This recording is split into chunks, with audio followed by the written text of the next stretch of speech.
What's up, everybody? KG here, coming at you with an exciting live stream this evening. Backstage, I have enough brain power to take over the world.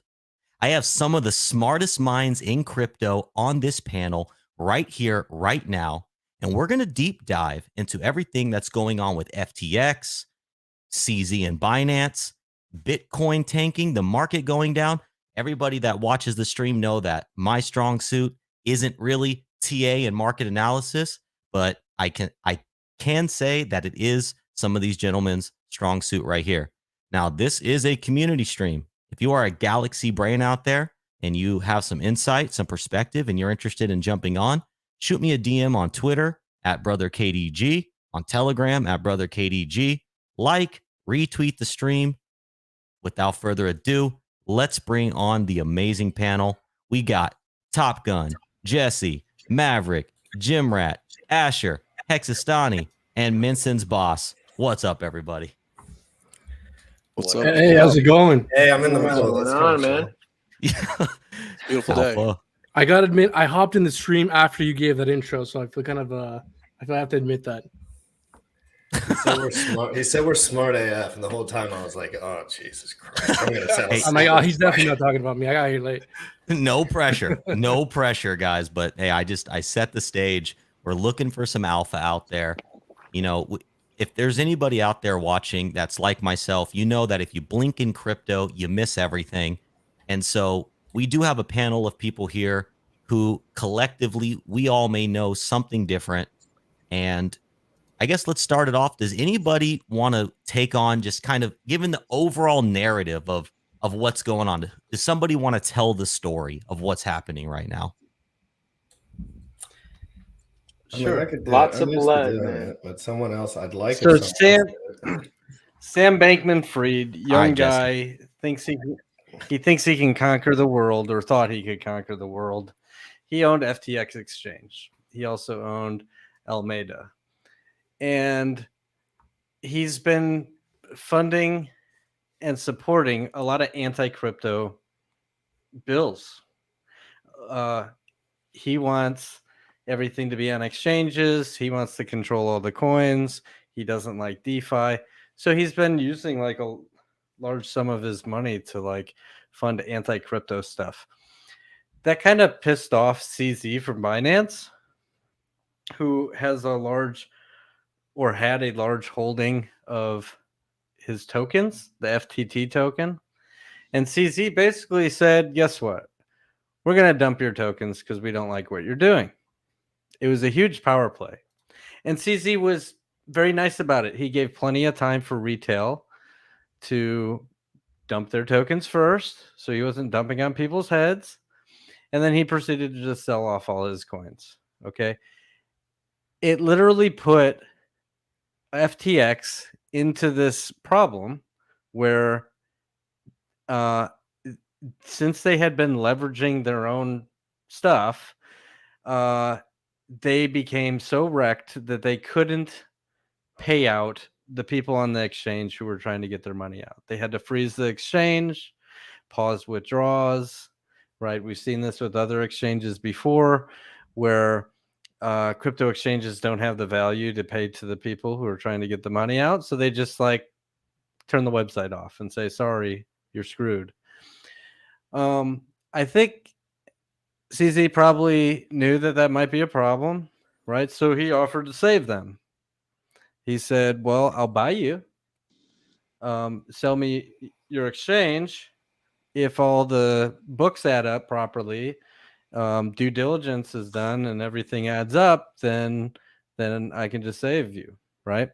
Well, it turns out that the due diligence didn't pan out, that they're short somewhere between $6 and $8 billion, nowhere to be found because they were over leveraging themselves, and the deal fell through, and FTX is toast and done for.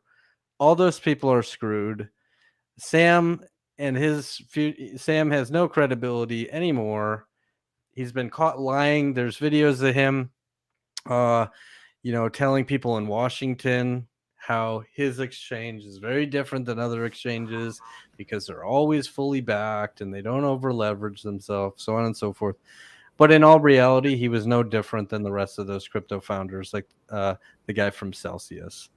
He got too greedy and put himself in like a $6 or $8 billion hole, and now everybody's screwed. So FTX is literally done for. I think CZ won the internet the other day by doing this power play, right? It was pretty amazing to see all that play out. It's kind of sad for any retail investors that decided to hold on through all that time.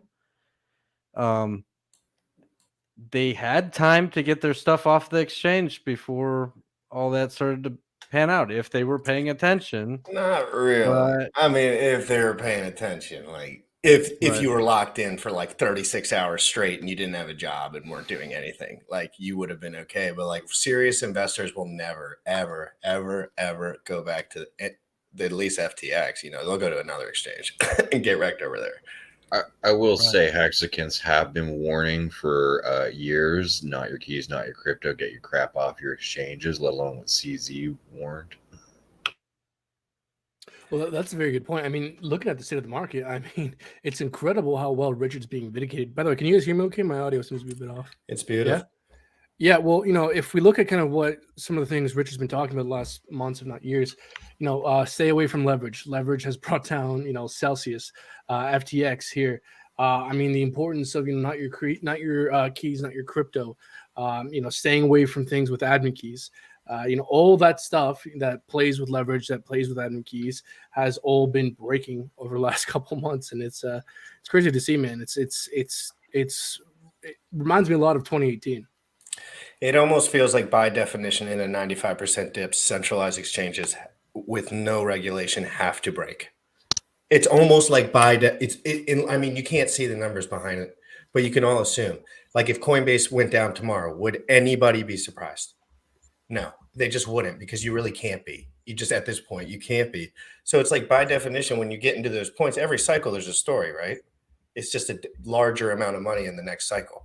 And I'm sure Bankman was the largest amount of money that's ever been liquidated in crypto. I'm sure. It's like they get too greedy because those exchanges make plenty of money just off of the trading fees. But then they get greedy and they take all those tokens that they have in their, you know, hot wallets, and they start leveraging against them. And they put themselves into these positions where all it takes is another whale like CZ to start dumping, and then they're all wrecked. And then because they did that, because they got too greedy, now all the people on the exchange get screwed. And it's not okay behavior. It's crazy. Now, there's another major piece of FUD circulating. I don't know if you guys have a better understanding than I do, but it seems like 10% or 8.8% of Solana supply will be on staking within the next 8 hours or so here. And maybe some of you might know better than me, but there's some rumors going on that a lot of that supply might be sold due to a lot of that being owned by FTX and Alameda Research and other kind of VCs that, due to the over leveraging going on, might be incentivized to dump that. So I don't want to make any kind of definitive statements about that because it's just rumors as far as I've heard. I don't know if anyone knows anything more kind of solid. I think even if those didn't go into the market, nobody would be surprised if Solana dumped another 55-60%. Anyway, I'm looking at the price chart. It's looking terrible. It looks bad. And everyone that's bought Solana or looked into Solana knows how hard it runs. When it runs, Solana goes on crazy tears. So you just know, like I'm staying away till Solana, but until it's unrecognizable in price. Like I just don't even want to, like, if anything is propped up at all, like right now, it's just not. It's funny. I was watching BitBoy Crypto today, and someone on the panel mentioned that Solana might be dying. But I'm like, for Solana to be dead, you know, it has to be alive in the first place. It was never up and running in the first place. So how can you kill something that was never really functioning? I mean, the whole point of a blockchain is to be censorship resistant. If you're constantly breaking down week over week, I mean, we can all understand something every now and again. But if you're constantly breaking down, then are you really a layer one in the first place? You have to be the most stable part of the ecosystem. Otherwise, there's no ecosystem because you are the foundation. Yeah, the layer one is like I look at the layer one, the way I describe it on my channel is like it's the country. Like really, you want the token for layer one, that's the currency, and the country, this land, the ledger where you're going to build upon, where the businesses and countries and economies are going to grow, needs to be able to function. If it's shaking like earthquakes and going to cripple into the ocean like California, it's not so great. Sorry for the metaphor going so far. Hey, no, we love metaphors. I just am really the crypto market is frankly kind of disgusting. I mean, it sucks. Like I didn't know it as much as I knew about it like now, but it's like it sucks to watch, especially when you know how to kind of take advantage of it, not to over leverage, kind of stay and buy the lows rather than like go all in all the time. But it takes people a year, like 2 years, 3 years to even figure out like a simple 90% pump, like I mean 90% dump, like 500% pump. Like how could that ever make any sense? But it happens every week in crypto. And it's like, so it's just important to understand, like, these are just super risk on assets, like, you know, and that's why I understand why people only buy Bitcoin now. Like, I now understand. It's like, of course, like, there's no, like, anything else can get the liquidity pulled from it, like, relatively with one news story, probably, like, for at least the day or so. So it's really interesting as we go forward. It's like, you have to trust. We basically trust Vitalik. It's either Bitcoin or Vitalik at this moment. Like as far as trust, long term, like for a better future, I guess. You know, but I kind of human error just seems like I've never seen these guys without regulation. Humans will get greedy every time. Like it's really weird. But I mean, it probably would happen to me too. I don't know. But yeah, Space D07. T007 says, can you explain why Sol is dying? It's really easy, I think. So FTX owns like mega millions of coins, and everyone's worried that to try and cover their shortage, FTX is going to start selling off stuff, right? So retail and whales and everybody else under the sun is trying to sell off all their Sol before these like hundreds of millions of tokens get dumped on their head. So okay, yeah, that's so close to $500 million, if I remember right. Sorry, KG. Oh, you're totally good. So with all this happening, is this another one of those cases where I saw today the news that people who use FTX can no longer pull their funds off the exchange, and they're actually not accepting new clients. So is it true that they are liquidating in order to cover their existing user base, or do we think this is going to be something where people are just going to be wrecked and they're not? They have to. They have to. So somebody said they've already filed bankruptcy even this quickly. Like they already had their attorneys file bankruptcy. So by law, they have to either preserve those assets or lock them in however they can and pay their own creditors with that value. They're not allowed to pay that out to their user base. Yeah, I would, you know, I don't think people are going to get their funds off of there, you know, as far as I don't personally think it at this point. Like Sam Bankman-Fried, everyone thinks he's the biggest scam artist. And it seems like even if the guys trust him still a little, they still take everything, you know, like they just are like, you know what, there's nothing we can do anymore. Because really, this is what Sam always tells me. He's like, in the world of all of this, they all leverage everything. They have to, because that's the only way you can keep up with the top 5 guys is to go for the power play and see if you can hit number 1, or you just get nuked in the centralized exchange world. And CZ basically was just like, yeah, I'm the boss right now. Like, but it could switch, I guess, you know, like over time. I don't know. So yeah, pretty much. Oh, go ahead, Top Gun. Well, sorry, I was going to say, like, for me, watching this as somebody a little new to crypto, I mean, I've just watched the soap opera spin of it. Like, really, the implication of rumors on Twitter that SBF has messed with CZ before.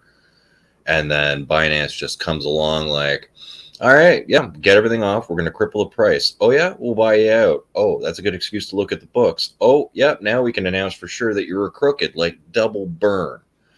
And so now in all of this, I'm hearing like $8 billion insolvency minimum, then possibly with some of the chain analysis and other leveraging, it could go like above 10 billion of like debt that's owed, like, oh my god, and only $500 million worth of Solana to sell off. Like, the assets are nowhere there. Oh, dude, I can't That wait. level, I man. might buy Solana. I've never bought Solana before.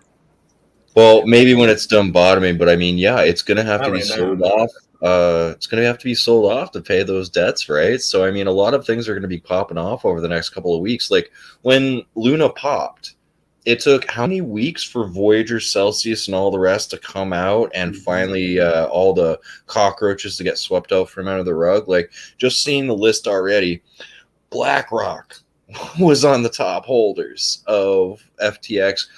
Where to dox myself a little bit, where I grew up in Ontario, the Ontario Teachers Pension Fund was holding like $200 billion worth of FTT for their pension fund. Like over half of it was concentrated in that token.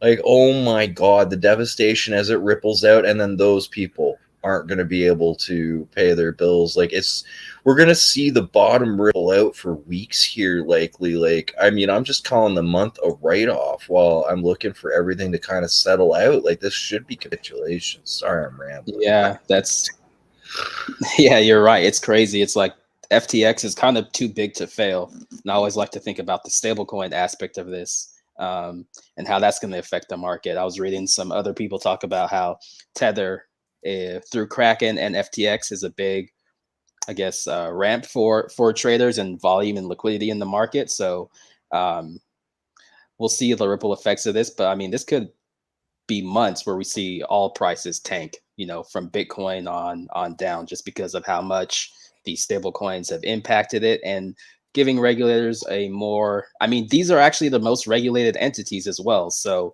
it's kind of like they're just going to get more regulation, and probably what's going to happen is the stable coins are going to be a lot more regulated, specifically probably Tether.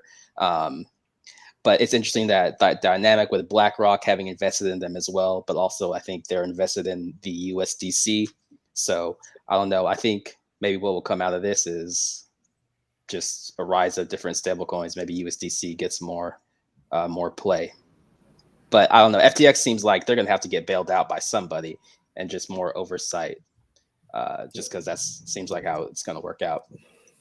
Well, hopefully the oversight is actually sufficient in some way, because I mean, not to crap on you, Jim Rat, but I mean, with the context of regulation, when you're talking about greed, I like to go back to stoicism. I mean, an honest man doesn't need a law to tell him how to be honest, but a crooked man won't be held up by a law. So, I mean, really, with all of this regulation, it's funny that the more regulated centralized entities around crypto have been what's exploding, and not the actual decentralized elements of it as much. And I mean, it's funny because I mean, Peloton, okay? Would anybody like to buy a bike with an iPad glued to it? That's not a Ponzi, is it? That was regulated all the way up. Does anybody want to go search on Peloton? Like, regulation in our industry sometimes can be, or in any industry, is usually just a hampering to actual growth. Like, I love the fact that it's unregulated and giving us a chance to actually grow so much and build right now. Sorry. Yeah, but it's like, how much are we who's growing? Like, where's the growth? Where are the users? Like, they just buy pumps and chase pumps. Like, that's all they do. And so right now it's really just an immature market. And if it's going to be immature like that, all the dumb, I mean, I'd say dumb, I don't really mean dumb, maybe newer investors are going to lose their money. Every time someone does a buy on a low liquidity asset, some dude just sits back and he's just like, yeah, nice. Because he's got the liquidity, he's got everything, and the kid doesn't know yet. And like, that's all of crypto. Like, yeah, we're building. I see half the streamers didn't know what Hedron was for 95 days. And we were covering it every single day. And they were like, that's BS. Like, that's not Richard Hart stuff. And you're like, it's a 1-for-1 mint phase. It's like not that. And they told you were an idiot, told you wouldn't pump, told you wouldn't do anything. And then you just sit back and you're like, if you really just realize that it's just like an education barrier. The thing about legacy is, like, at least some people know about it, like something about it. Nobody knows anything about crypto unless you look at the stuff like a lot, because it's nuanced. It's new, but sorry, especially regulators. And you know, this is something we've had to deal with in the recent past here with kind of these SEC emails to some influencers. Look, I just want to say, I'm going to be trying to say this more and more. we as a community need to become much more comfortable with the idea of regulation, because regulation is coming. It's going to be coming in a big way, and not just this, small time $1,800 bullshit lawsuit. No, there's going to be real serious players trying to regulate not just Ethereum, but DeFi, maybe even this niche specifically in a real way. And there's going to be serious players, not just some whatever bullshit lawsuit to spread some FUD. And so I think we all need to be aware of that. And I think we need to kind of all become, especially, viewers as well, become comfortable with the fact that a lot more regulation isn't just a maybe. It's inevitable. It will come. And I think regulation is going to be a big issue over the next couple of years here. And I'm frankly glad that we're starting to see some of this right now and not come, 2025 next bull market. This is like kind of bullish for like Richard Hart, Jack Levin, like DeFi people that aren't, because you know how the news was kind of like on Richard and like everyone who, it's kind of like, no, these centralized guys are crap. Or we'll talk to them later. Like we'll talk to the DeFi guys later. We got to get Sam Bankman, for, like whatever team they're on. It kind of feels like almost like a little pressure came off our squad. Like our squad's kind of like, the DeFi squad or whatever, I guess. But so I think that's kind of a cool part of it. Although I think there's going to be a lot of volatility, like really crazy. I think we're going to start seeing more and more push for people to actually start using things like, not that they don't use it already, but Uniswap, Aave, Curve, all of these different types of DeFi protocols. I mean, the real drive home of, stay away from these centralized exchanges and stuff like this. It's just even more apparent than it's ever been. And, there's a lot of these big crypto guys that have been here for a while. Okay. And, they have millions of dollars of Bitcoin sitting on exchanges, and they trade it every once in a while, and they don't take it off of the exchange. A lot of them just don't do it.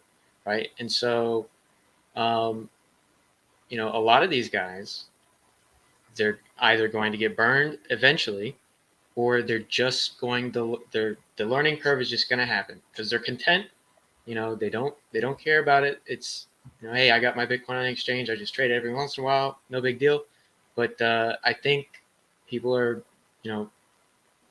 finally going to come around and be like, all right, yeah, this is a risk I'm no longer willing to take. Let me stop being stubborn and, go punt on Ethereum or something. Wrap my Bitcoin and go punt on Ethereum instead of keeping it on the exchange and stuff like this. I think they want someone to trust. That the people want someone to trust. So it's like the average person like really would like to trust someone and be like, hey, but it's just like when you come into this world with that kind of attitude, you really get messed up. Yep, and that's the beauty of crypto. It's trustless. You don't need to trust nobody, right? See, that's where the trust comes into play, is because the 8 of us that are on this panel right now, and a majority of people that are watching this stream. First of all, shout out the chat. Thank you everybody for tuning in. There is a gap, and I heard BitBoy say there's a beginner gap in crypto. It's not easy. Like we could talk about like, oh yeah, go to, DEXs and all these awesome protocols that are decentralized, but it's not an easy gap. We are nerds. Make no mistake about it. Every single one of us here is a nerd, and we do this stuff because we love it. And now that's not an excuse for everybody to not learn, but it's overwhelming for a lot of people. Like my mom still thinks Bitcoin's a scam. She might be watching. Love you, Mom.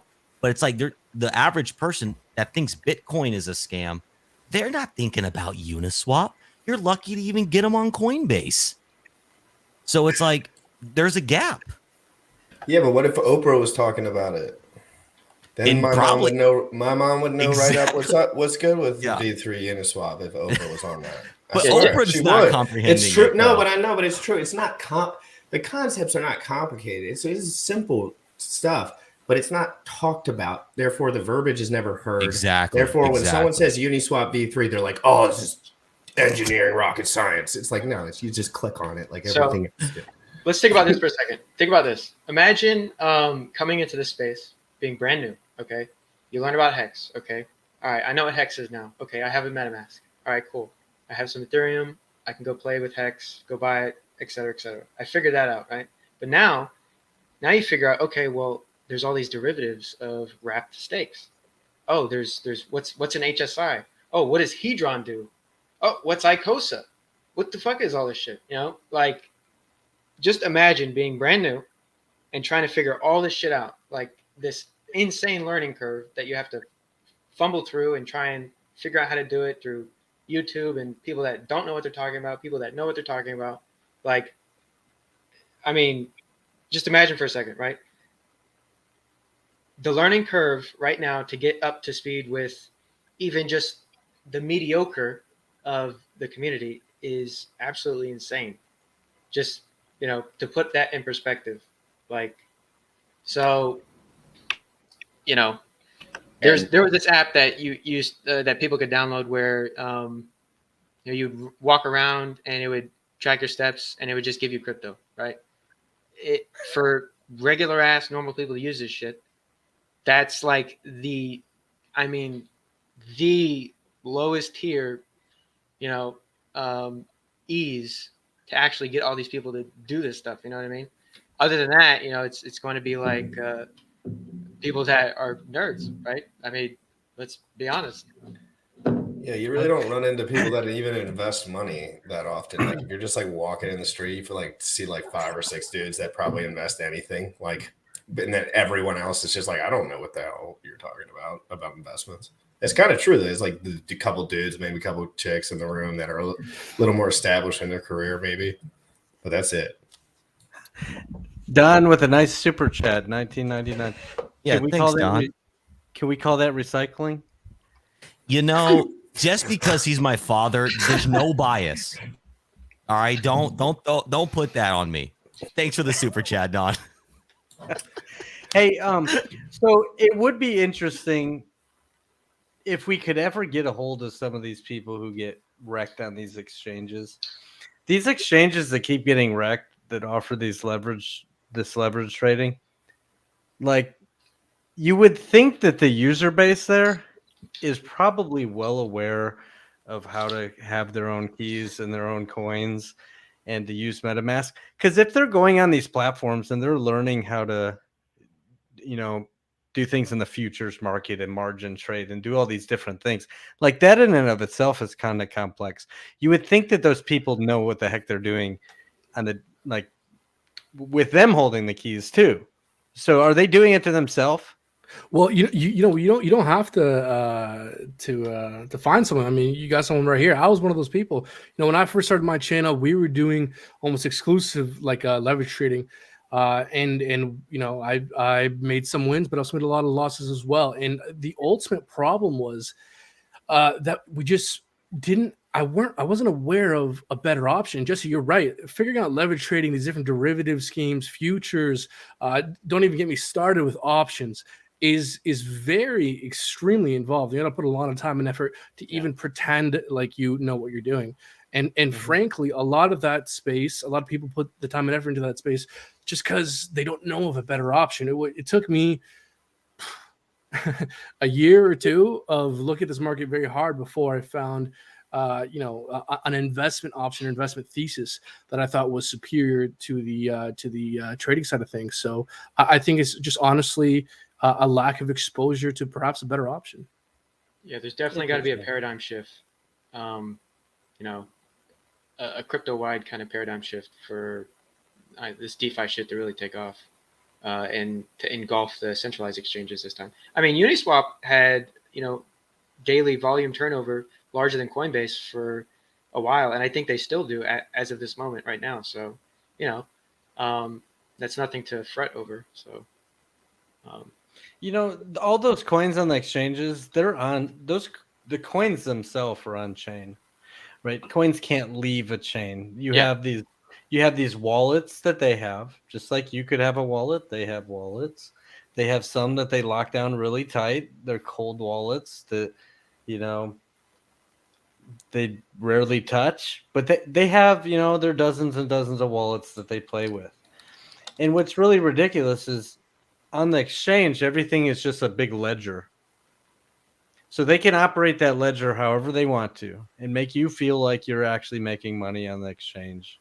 When in fact, in the background, they're using their wallets and they're also trading, and it appears losing everyone's coins while they're doing it. That's the problem. Like, so their ledger doesn't actually add up with, you know, the losses they incur from their own trading activities. And eventually they get caught, like we just saw with FTX, and everybody ends up being wrecked. That's wrong. Like, that's bad. Why would you want the exchange to hold on to coins that they can lose for you when you could just buy the coins yourself?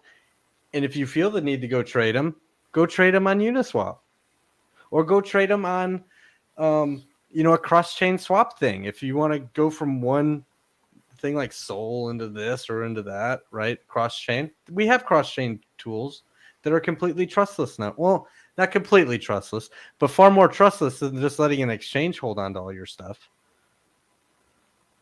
And that's, I mean, for EVM chains, you do get more tools. But what about, like, for example, Dogecoin or Bitcoin or these Litecoin, these tokens or coins that are their own thing and they don't have smart contracts on their network?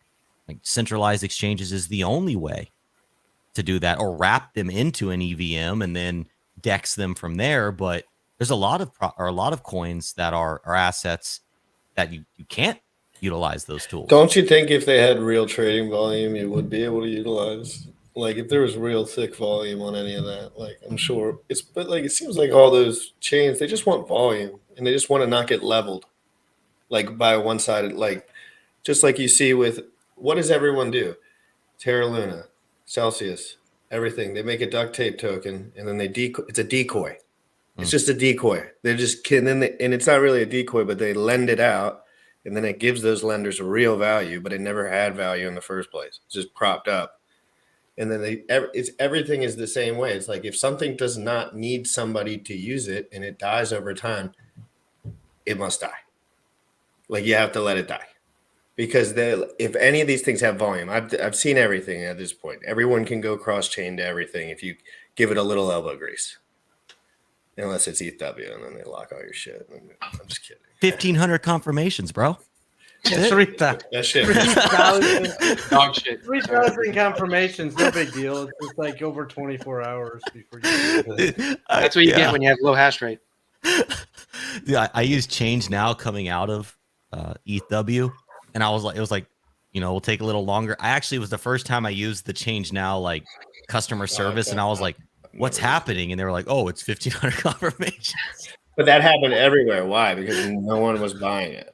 It wasn't because of anything else other than the fact that it was getting one-sided. Guys like me were sending $700 every 11 minutes from ETH out because, you know, we were doing the Hex thing and it went freaking bananas. So that's what happens when real DeFi gets involved. Like, Hex came in there and basically cancer attacked the thing off the jump because everyone wanted to participate in that because there was nothing else there that was worth a damn. And we're all like Hex fans. So we were like, yes, fuck yeah, let's just buy this. Like, and then it, you know, it did 124x in 6 days. And I just swapped like a quarter of it into ETH, and then I started shipping it away. And I said, this can't be too good for ETH. Like, you know, you think about it, but it's not just you, but it's, you got to think other people are doing similar things. And then guess what? Like, right when I started feeling like life could never get better, I was like in this state of euphoria because of my ETH.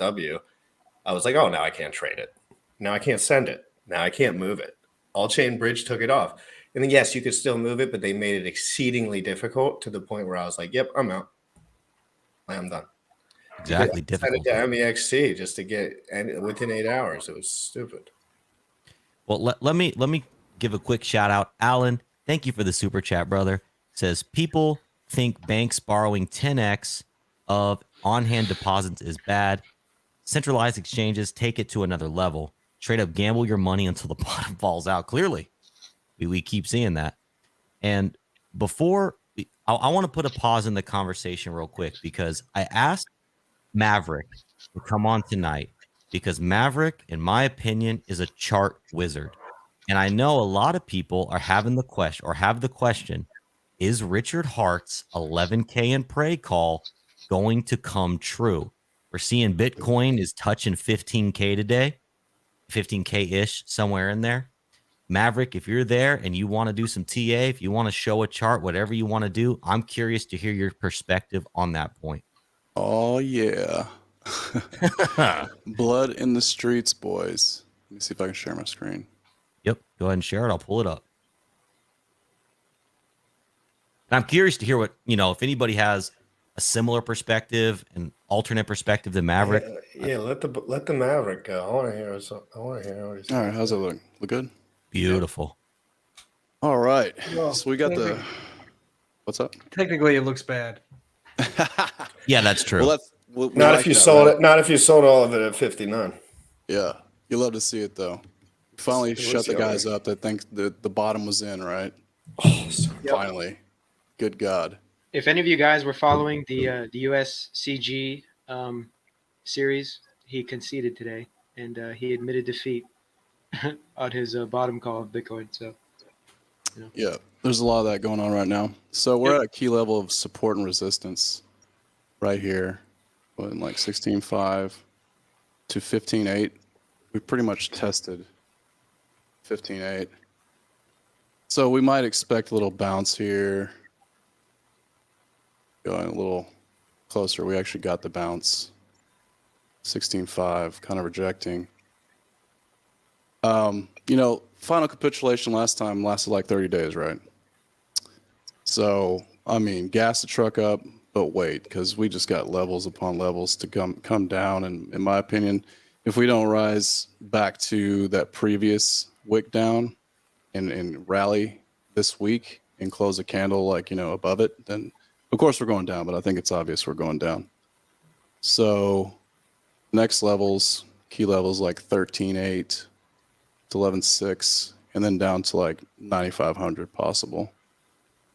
But that 11K, let's see, is right here on this next support resistance level on the takeoff. And then max pain could be all the way down to this level here, about 6,500, I think.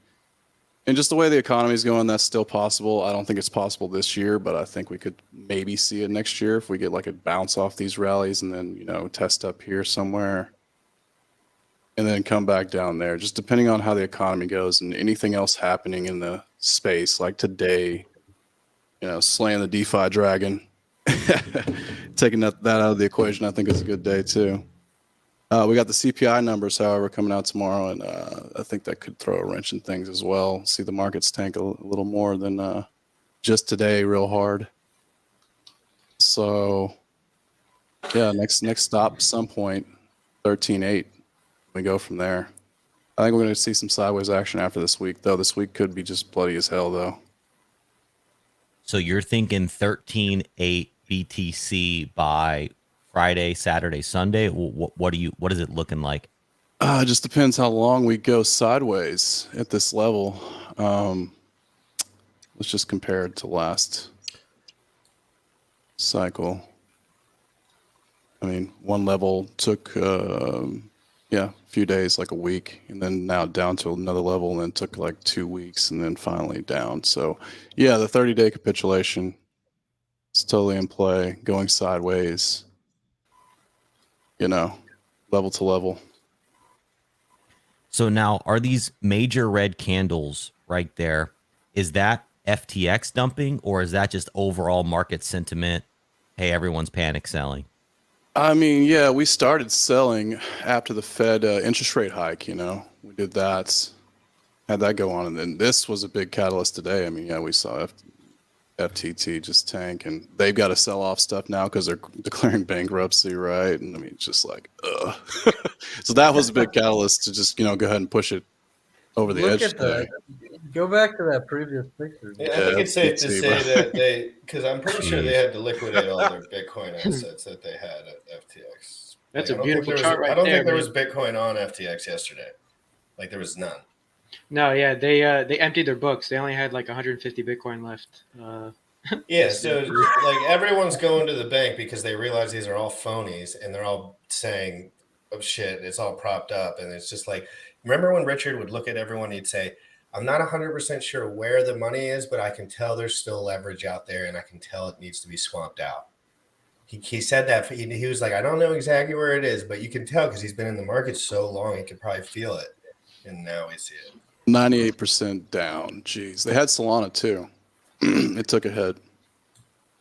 Yeah, there was a really big whale on Sol Lend, which is like the Solana equivalent of Aave, that had a position of about 60 to 90 million dollars worth of Solana at $21, and they got liquidated the other day. I bought Polkadot at $46 once. I think it's like $6 now. So I actually do have a different perspective on this TA stuff. Go for it. So Welcome, I think RG3. that- What's up, brother? I think that Hey, fellas. I think that guys, hey, what's up, RG? I think that oftentimes TA traders, it becomes a self-fulfilling prophecy. Okay, everybody uses the same support and resistance levels. Everybody says, "Oh, I'm going to buy when it hits this support," and when it hits this resistance, it's a good time to sell or whatever. And they're all waiting for it to break through these points, and everybody's really doing the same thing. So it becomes a self-fulfilling prophecy until some sort of news comes out or some sort of tragedy where a whale comes in and just dumps a bunch, and it goes like it causes cascades and it causes people to rush to the door to sell out, and then you can throw all this TA out the window because it doesn't matter anymore. Because throw it out news now. is that. Yeah, throw it all out. It's right? all garbage. TA's garbage, guys. I'm sorry. If technical analysis is garbage, and how did Richard Hart call the top? Right. Yeah, I keep hearing you guys say this, and I it's gotta a say, weird It's sentiment. macroeconomics, guys. Look, That's the, it. the reason it's dumping is because what's going on. on out there. They're losing Absolutely. their asses. They all over leveraged themselves and patted each other and gave each other money that they didn't have. And they're all over leveraged and they're all falling like dominoes. That's what's happening. It has nothing to do with the fucking chart. It has to do with what's going on in Sure. the damn system. We're dealing with They're- a game of incomplete information. Anything you can use at your disposal to forecast what could happen and what's possible, and then knowing when's good to get in. That's where TA comes in. We make our best guess, and that's Yeah, that's all there's we can nothing do. new under the sun, and TA just shows the cycles. It's a And game of I probability. believe in the It's a game of Fibonacci and probabilities, right? Yeah. and the You golden can't predict- ratio and all those things, and because everything is circular, everything Yeah. is cyclical, everything is. And, Yeah, and you can't see predict similarity. FTX going insolvent on a chart, obviously, right? No, That's just no, you but- can't do that, right? Right. But you can, try and extrapolate. Okay, well, we can probably gather. All right, maybe the market kind of bottoms out or levels out from here, and everybody starts panicking around these areas and things like this, right? You can sometimes extrapolate these things, but Richard may say that TA is bullshit, right? But he used it a shitload back in 2018, 2017. He had a price calls channel, one that he used to actually post TA and stuff in, right? He called the tops. Okay, these weren't just like willy nilly. Hey, I think this is gonna be the top. He was using TA. So Well, he's using his pattern recognition from being very good at Richard, let's be honest, a little Which is neurotic. He's probably stared at the charts for just longer than well, and he adds mostly any other human. macroeconomics to it. Yeah, but I mean, everyone about- knows that the S&P goes down and Bitcoin goes down and then that goes down. That's not Yeah, I mean, complicated to figure out. have we It's spoke just- about- it's- Sorry. I mean, I even called the top of the S&P 500 on January 3rd, right? Like, TA Yeah. does some things, right? But Yeah, but that's an incomplete statement to say that you called the top and then to kind of relate that to TA. Like, what if you Rather just use guessed? TA than not use TA. I'll just say that. I would say looking at the I'm chart doing just isn't- as good as every trader out there that's using TA. And I ain't Oh, you're using probably it. doing much better. it's a Look, game of if I probabilities, may right? throw something out here real quick, my only thing and the reason why I kind of brought this up is because for me, you don't want to throw the baby out with the bathwater. We all understand that there's a lot of pitfalls and there's a lot of reason to be very wary of trading. And oftentimes, people who trade, their focus is on TA. So my only thing is, I think TA can be useful for some things, but it's definitely not the end all be all. And so that's all I would be kind of want to caution you. It's not throw the baby out with the bathwater. And maybe there are some things here and there that can be useful with TA. Although I would agree it's not the end all be all. There's a lot of problems with it, and it's extremely important to incorporate a more macro understanding. And I could even go on, but yeah, I'll guys, have we? I just got in here. Have we discussed Sam No Money in the Bankman Freed? Well, that's what's going on right now. Have we discussed that? Slay the dragon. I'd like to say one thing about the TA. No, the TA is good when the market is somewhat stable. Yeah, I agree with but that. when you've got macro things hitting it like this right now, it's like get rid of the TA, don't look at it, and look at what's going on around you in your environment. Look at the news. It's about the news right now because the news is going to crash. I agree with that 100%. And then when it's time to, like you said, for entries and exits and those kinds of things, when the market is doing what you want, whether it's in a bull or a bear and it's going smooth, like we were in kind of a smooth bear market, and then the freaking news hit, and then all the things started happening, and that's where we're at today. So TA does have its place, but at this point in time right now, those wicks down, that's some serious shit going on right now. We're all guessing. TA helps you make your best guess. I'm just grateful that half of my bags, like I got Hex and Cardano right now, and Hex I'm still right now up on my bag, and Cardano I'm not doing that bad right now. So it's like, even in this midst of this capitulation, it's just if you use your own gut, you use TA, and you use the ability to just be instinctual. Sometimes I feel like you're able to I don't know, do this the right way, I guess. But I what do you guys think about what's going to happen in the next couple of days? Yeah, 11K pray. Yeah, I mean, I agree with RG, right? Right now, for the past, I don't know, year almost, just listening to what's going on with the Fed, raising rates, the macro environment, the interest or the CPI increasing and things like this. The TA doesn't factor in, CPI coming out and then Bitcoin dumping 10% as soon as it comes out, almost like. That shit. This is an unhealthy market, right? We're washing out a lot of garbage, and until the market starts to, rationalize itself again, I think it's just going to keep doing this. Absolutely. And, the forecast on the financial legacy markets is in the times like this, look to be bleeding for another year. It takes 2 years to find the bottom. And so if you think crypto is decoupled from the financial markets, you're kidding yourself. Time to reevaluate. And so that could create a lot more opportunity for everyone in crypto, in the financial markets. Of course, everything's deflating. We're dealing with inflation. We're combating that. We're raising rates. Cash is king right now. Yep. Absolutely. Housing market's going to come down, legacy, crypto, even more than ever before. And you can see it in the chart right now. The cool part is that people still the cool part about being involved in crypto and having a lot of USD or whatever stable value in your bags is that new things come out in crypto. And I know some guys don't like to believe it and they don't like to think it's true. But if you wait one day, another thing comes out. There's now in crypto, one thing comes out per day. You got to imagine after a couple of years, someone's going to come out with something pretty cool. It doesn't mean everything's cool, of course. I mean, we know that's not true. But if you have a little, goes a long way, because the best part about crypto is you can buy these cryptos at low liquidity value, like when the liquidity is low, when it's still hard to get a hold of, when people don't understand it, when they're still funding it. That's the coolest part about crypto, is that when that us dudes can get in when that stuff is happening, and over there it's just not as possible. And they want it to be not possible. And not to mention the fact, I've been in crypto since 2017, and I have to say, this 2017 is looking like a cakewalk compared to what I'm now seeing in 2022. I never thought I'd ever see the day where FTX becomes insolvent. I never thought I'd see the day where we'd revisit Bitcoin under the lows in which I first saw them. Well, I first got into crypto. Bitcoin was around 3,100. But to see the 2017, 2018 top again, it's pretty gnarly to say the least. Well, the FUD back then was it was pretty gnarly back then, right? Bitfinex got hacked, and they had a pretty large hole in their assets. And what they did was they made a shit coin to fill that hole, and it worked, right? And Bitfinex, powered through the USDT FUD, which was almost like a monthly thing in 2018. And what other type of I just wasn't as tuned into the market as I am now back then. But I do remember that type of FUD.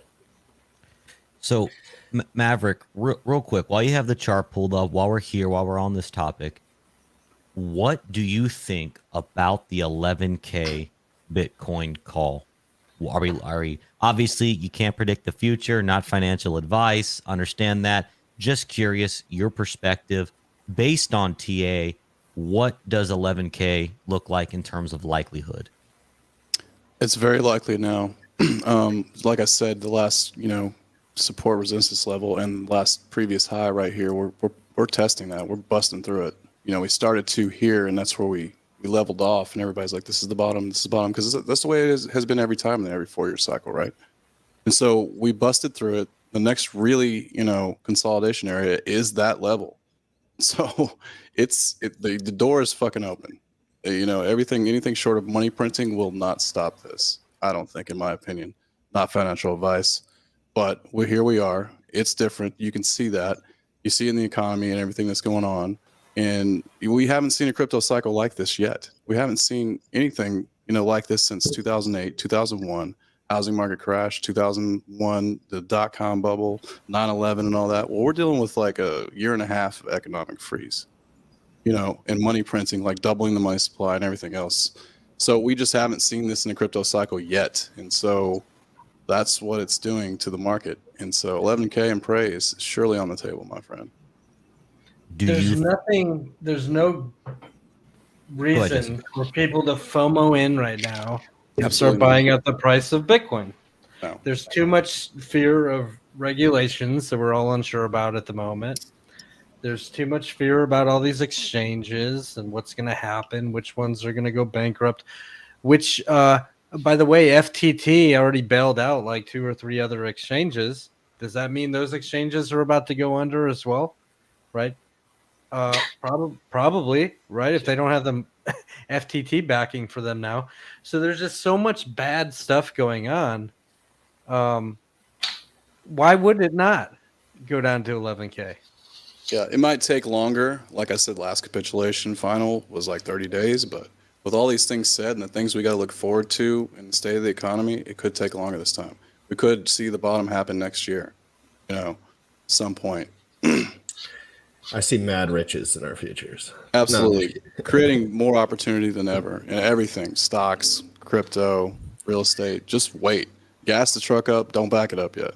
And crypto is cool because new things do come out. And even if they're not the next thing that every single human has in the world, there's cool things with cool use cases and we all have hobbies, right? Like we all like different. Some people like gaming. Some people like, but you can get involved in these projects. You can learn about LP pools, you can stake, and you could do things on like ETH POW, really low fees, not spend much money. Just learn. Take this time to really learn.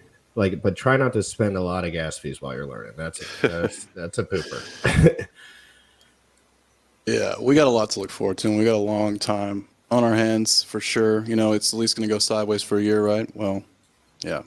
I don't, like sideways for a year to me. I just really don't feel that sideways. We got for the a economy, year. we got Fed regulations. Yeah, but what is that? What if it turns? What do you think the next catalyst for the bull run will be in 2024? Let's speculatively say 2024 is the 4-year cycle. Let's just say, what do you gentlemen think will be the catalyst to another bull run? Regulatory compliancy, an agreement with something along the lines of SEC. What can come out and actually say, okay, this is the reason for a bull market to happen? Money Same thing has always been, man, the Bitcoin halving. Money coming off of the repo market. I was going to say the Ethereum having, from the merge too. Like, don't forget about the merge. Like, that helped Ethereum quite a bit as well. Like, I know everyone's excited for the Bitcoin. Like, frankly, we're all excited to be buying before the Bitcoin halving, obviously, and getting into that area. But I think the Ethereum halving, plus things like Zen Crypto, plus things like these gas fees are getting out of hand, really kind of sticks some of the users up, makes bigger investors, makes some of these things a little bit harder to even move around, but I think Ethereum's pretty strong. So I'm excited about Ethereum moving forward. I'm not certain that Ethereum's going to be the thing that but I think Vitalik's got a punching shot at being the guy that is trusted by more people than most. Totally with How you. about a Yeah. new chain that actually makes comment. shit work out there? That would be nice if we saw a new chain come out. Yeah, that would be nice. Central That might- bank that might digital start currencies. That's what's Yeah. gonna. I think what'll start the next bull run is probably watching the repo market. There's $2 trillion in reverse repos right now, which is basically big money giving their money to the Fed and just collecting an interest rate or a yield on that, right? So when that starts leaving the reverse repo market, that's probably when you want to start buying all this shit, like everything. You just want to buy everything. It's funny. That's how much left the market. Exactly. Yeah. That's So exactly how much left the crypto market. There's $2 trillion there in the reverse repo market, right? And they're going to when that cash is not no longer collecting their yield, they're going to go start buying stuff, right? So, a little bit of that can go a long way in crypto, and it'll slowly trickle into the market. But Yeah, that's some interesting because I like when people talk about like the repo stuff because I'm not that familiar. What I was thinking was definitely Tether probably crashing out. It's going to crash the market even further. And they're going to bring in the central bank digital currencies, which is going to be a way to bring on the mass adoption that everybody wants. And then I was thinking Web3, Web5, those are definitely some marketing terms, but the different aspects behind those that are useful maybe will be in the hype cycle that will be like the new version of what DeFi was this past year will be like decentralized identity, decentralized storage and things of that nature. Then the question that remains then, crypto and down, I wonder what your perspective is on this. Do you think that if the bull market comes in 2024 as a result of this mass adoption because of CBDCs, do you believe that and this is for all the panel as well, do you believe that the virtues of blockchain and cryptocurrency, the peer-to-peer, self-sovereign, decentralized, no middlemen, no freedom from the state, do you believe that those principles wane away? Do you think that becomes an anachronism going forward? They already have. Yeah. It's kind of a wrap as far as what most people are going to be interacting with. Like most people are going to be interacting with the CBDCs. Businesses are going to be using it because it'll be easier. It'll have a nice user interface. And I think there will be few pockets if you're talking about actual true censorship resistance, actually transacting, building in that like counter underground gray market economy that actually businesses can use, where you're actually self-custodying and doing everything where you're getting around those money transmitter laws. So I do think what's going to happen is the ethos that people wanted and first started, as far as like that peer-to-peer, even decentralization, I think is a watered down term where your people aren't going to actually get immediately what we wanted as far as censorship resistance, being able to get around the middleman for the majority of people, I think. For me, it's like less about, well, I know, that's so true. I think everything you said is totally true. I don't even see it like when I'm talking to my buddies about crypto, we don't even think about it like, oh, we're going to be free. Like, it's like, we don't even think about it like that. We're just like, let's make some good money so we can really punch in the world. But I like thinking that the average person can get a decent deal. Okay. I know not everyone's going to get the best deal in history. That's not, how life really works. But, I like to think about people getting a good deal and really understanding the mechanics of the cryptocurrency, of the liquidity pools. And I just don't see it happening. And I'm not saying like some people don't know it, of course, but I'm saying I talk to people about liquidity that have $10 million liquid more than me. And they're like, what are you talking about? And I'm like, what do you mean? What are you talking about? Like, what are you going to sell one day? And he's like, yeah, but like you could just sell forever, like whatever. And you're like, yeah, well, okay. And then and it's just like this. I want people to really understand, because at the end of the day, it's all going to be exposed anyway. So let's try to get some people that really understand what's going on so we can get some leaders up in here, at least like people that can give good information. to a widespread audience, like to a good degree. You all know where I stand on stable coins. There's decentralized stable coins that will last, that work, that are fully backed and redeemable. We're talking things like LUSD from Liquidity. When PulseChain launches, you'll see the fork of that, USDL, right? But in regards to any CBDCs, do you know what Circle's already poisoning themselves to do with USDC being the CBDC, or taking the place of CBDCs? Here's a statement that they issued to the federal government. Many of the benefits of a CBDC are already being met by private sector innovations like USDC through blockchain-based payment systems. USDC is a regulated, fully reserved U.S. digital dollar currency that is backed by cash and short-term duration U.S. government obligations so that it enjoys price parity with the U.S. dollar. These reserves are held in the care, custody, and control of the U.S. regulated banking system and issued in compliance with money transmitter requirements. Each month, Circle publishes attestation reports by a global accounting firm regarding the reserve balances backing USDC in circulation. It does not detract from, but in fact supports the dollar's role as the world reserve currency. Now, that's just a fraction of a statement that they released, refuting or fighting back against the government, saying and they posted a bunch of risks that the government faces if the government was to make their own currency, right? They would stifle innovation. They would be, what happens when they try something new that has thin liquidity and the prices are all over the place, so on and so forth. And we already have something, albeit we don't like it in this panel because it's very centralized, but USDC is already filling the requirements that any CBDC would have. I hope USDC doesn't go to zero, dude. I'm wrecked if that happens, bro. Well, so I'm so wrecked, bro. So Jesse, I'm scared. Jesse, question there. So, oh wait, let me remove the KG. We'll be right back. Sorry. So question for you there with that. So with CBDCs being, so it's central bank digital currencies. Now, what defines the CB part of that?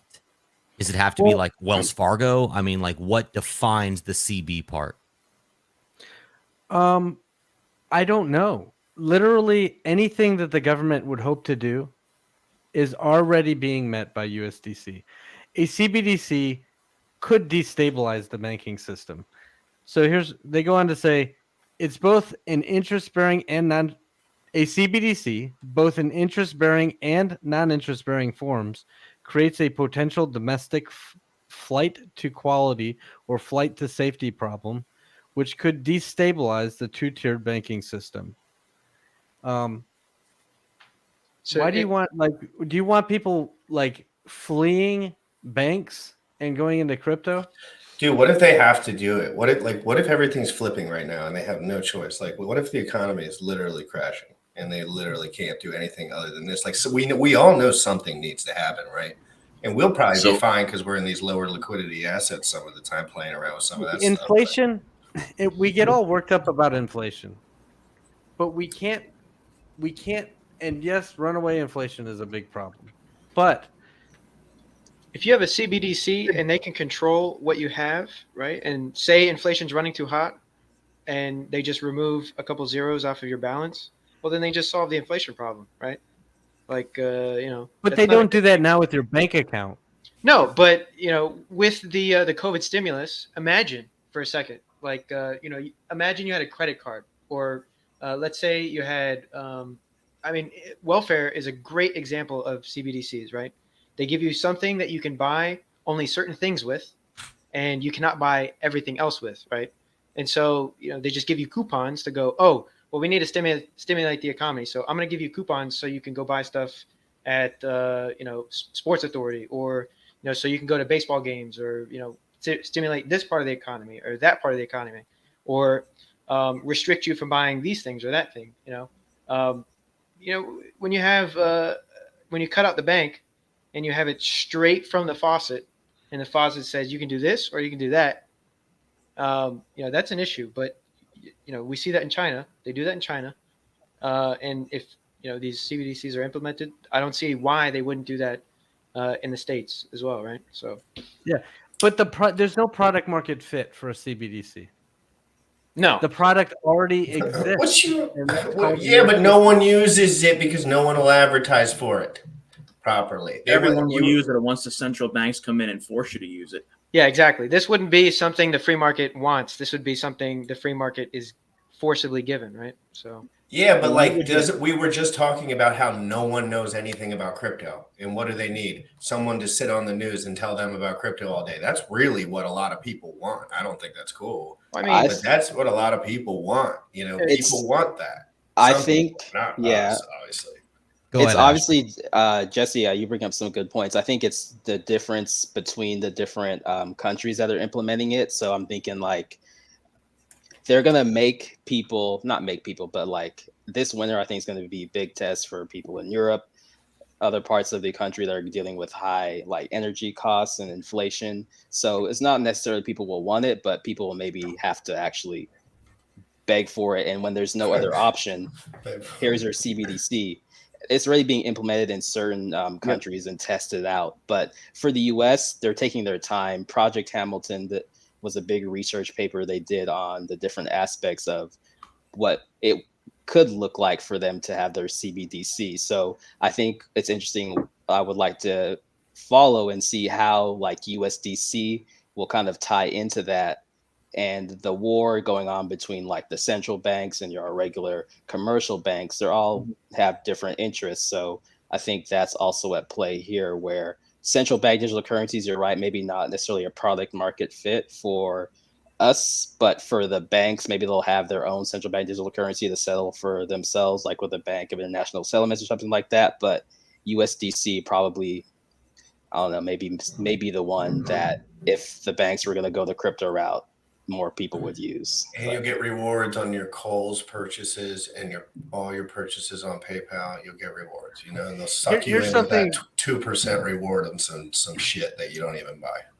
Here's something that I think I would prefer to see. If CBDCs are an absolute must, right, for the government, I would much rather, first off, I like decentralized stuff like Liquidity, right? But if we must have something, a stablecoin that's fully overseen by the government, I would much rather things like USDC or True USD have some sort of certification process they have to go through and regular audit requirements with the government, and then they can get the stamp of approval from the government as being certified as a government approved stablecoin, for example, right? That'd be pretty cool.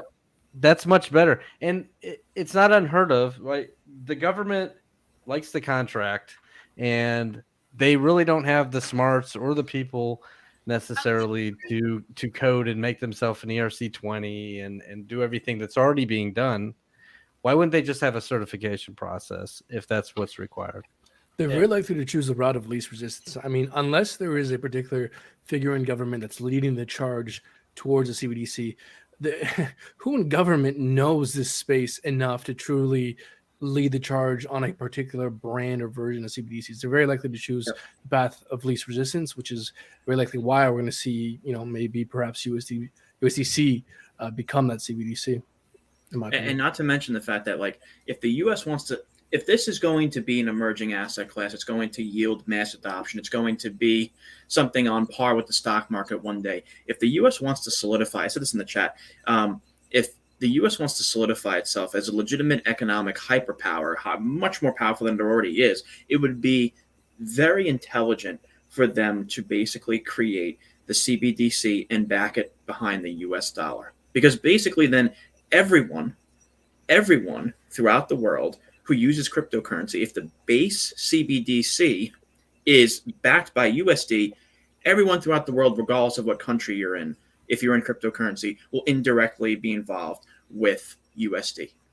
No questions asked. If the US wants to pivot as an economic hyperpower for the next century and be unrivaled by China, that would be the go, in my opinion. Well, And also, it's almost like, why? Okay, so you asked the question, or not you specifically, but the question out there: why would the government want to adopt a CBDC? Well, the question more accurately could be asked: why does the government still want cash? Cash allows things to happen under their nose. Cash allows things to happen without their control. They can't censor cash transactions. Blockchain is, in a lot of ways, probably the government's best friend.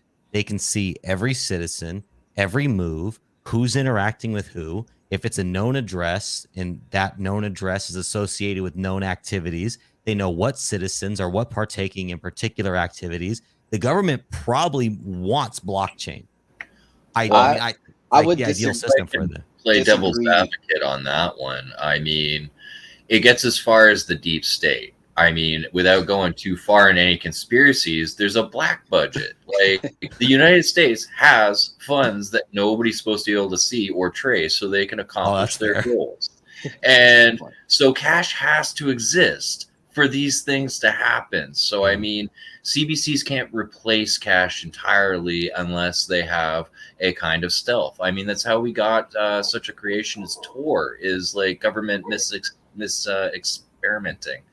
So, I mean, yeah, there's a whole nother side to the beast here in this argument. And I mean, with everything that's going on, I like to point out something that I watch in the regular financial market as I watch some of the correlation unfold during this bear market. I mean, I know I'm new here, but I mean, if you want to go all ultimate bear camp here, it's the end of the world. Look at the bond market. Look at the bond market. The bonds back currency. Okay, so the banks are backed by a reserve flow and bonds.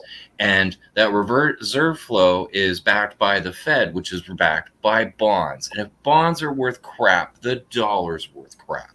So we're in an anomalous year where risk off and risk on are both doing bad at the same time. And until the bond market actually starts to recover, there's not a lot of glimmer of hope. And this is where, which is more dangerous, bonds crashing or inflation? So the Fed is playing a game of chicken here where it has to get ahead of inflation or markets can't stabilize. Now, if what that looks like could be as simple as inflation at least stopping, not even coming back down, because we could be stuck in stagflation. This is where I'm watching the treasuries, hoping that they're going to do a little bit of kabuki right now and buy up the 20 years and get the treasury yields down and sell 30 years to make up for it and pay rates to make it look like that's less.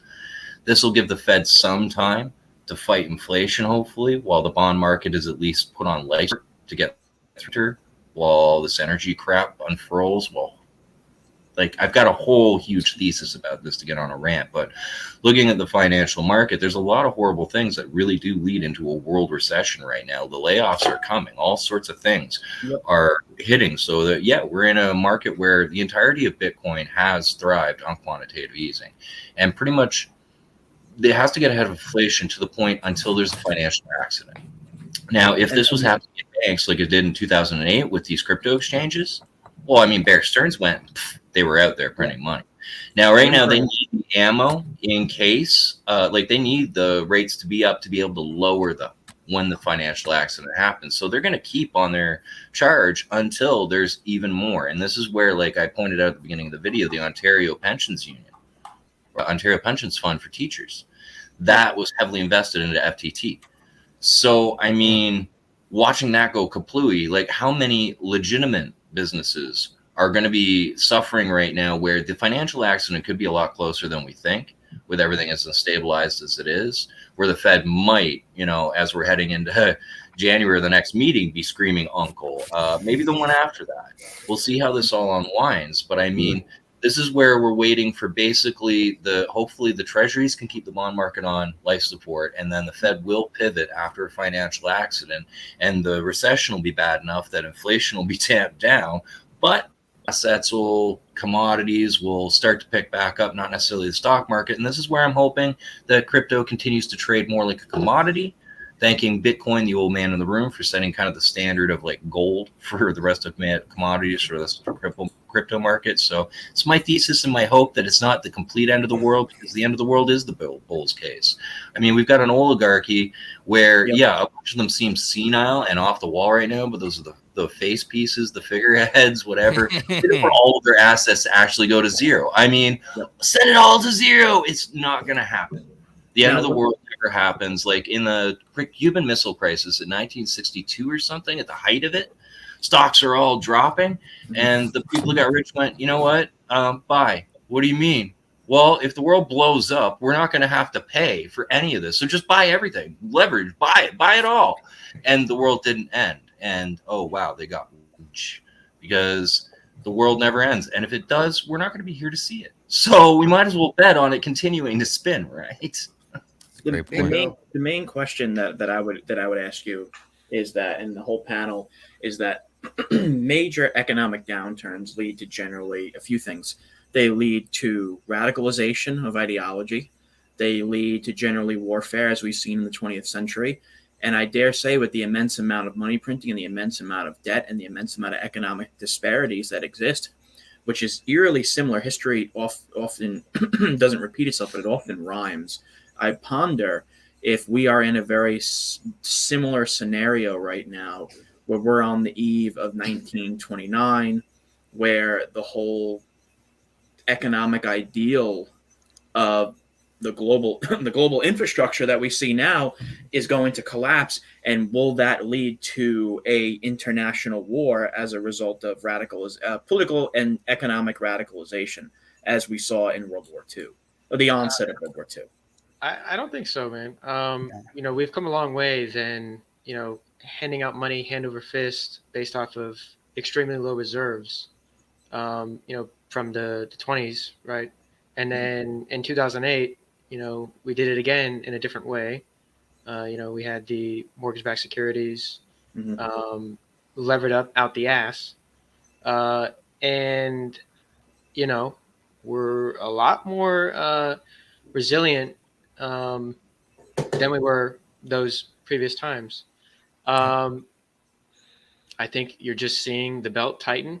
The Fed's going to wait for employment to start going back up, or unemployment to start going back up, and then, you know, they'll start loosening the belt again. I don't think we're necessarily going to have some huge, you know, black swan event that happens. It's just, you know, what they're really trying to do is tighten the belt just enough to tamper out inflation, and then, you know, let it come undone real nice and slow. That's what they said that they're going to do. That's what they're trying to do. You know, we're not seeing some crazy shit happen. What we're seeing is speculators, you know, really showing or getting scared of the Fed, because, you know, in history, if you look at what the Fed typically does, they rise in a growing or strong economy.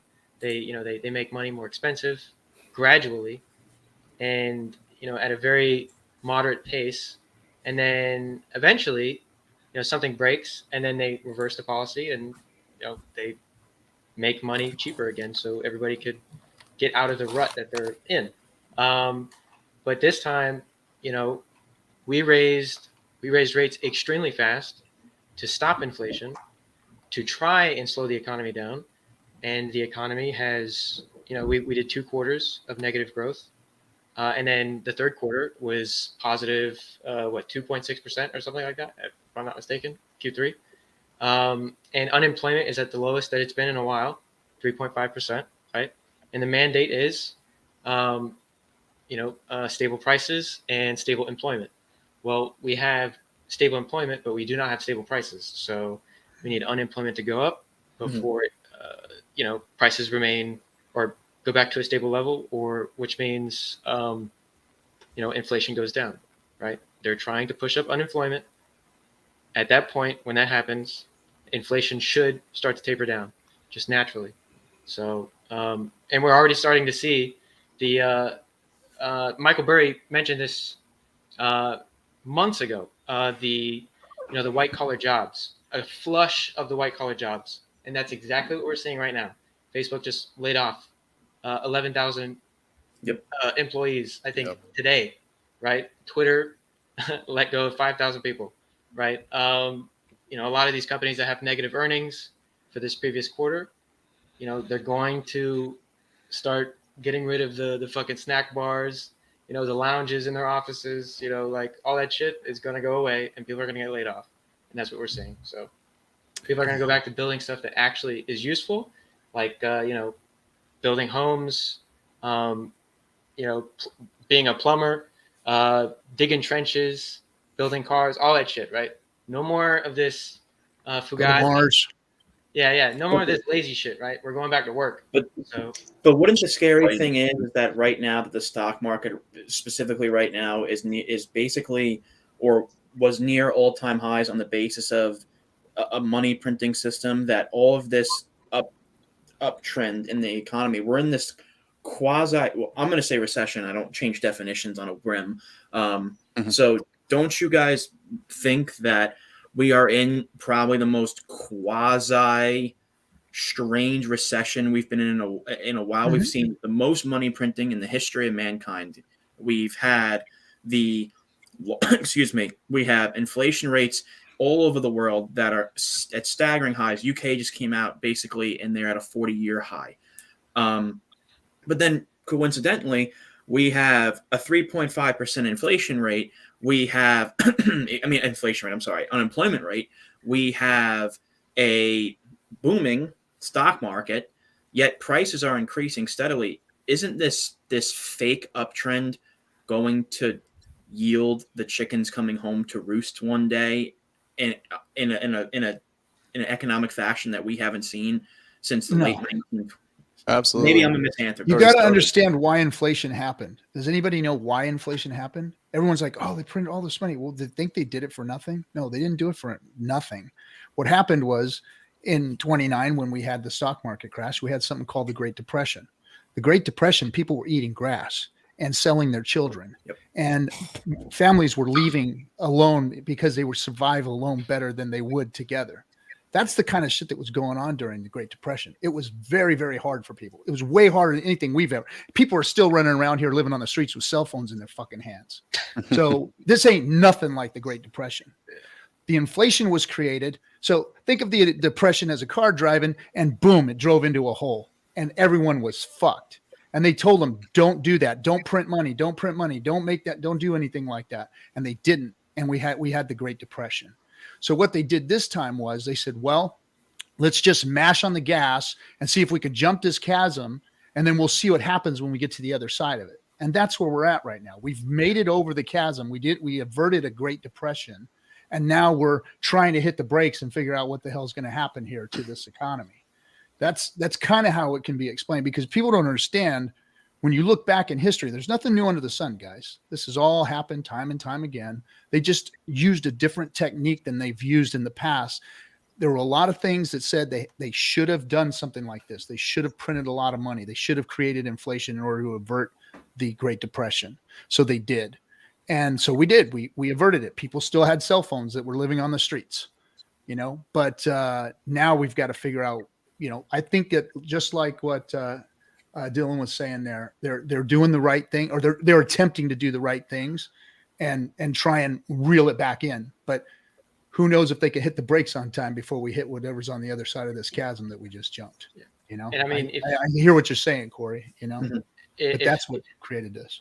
If you guys really want to know exactly what the Fed is doing, just look up Keynesian economics, right?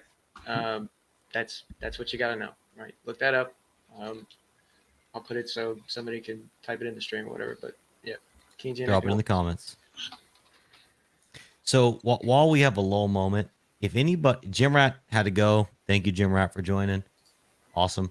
If anybody has any questions for any member on the panel, please drop it in the comments. I'd love to get to some questions before this ends.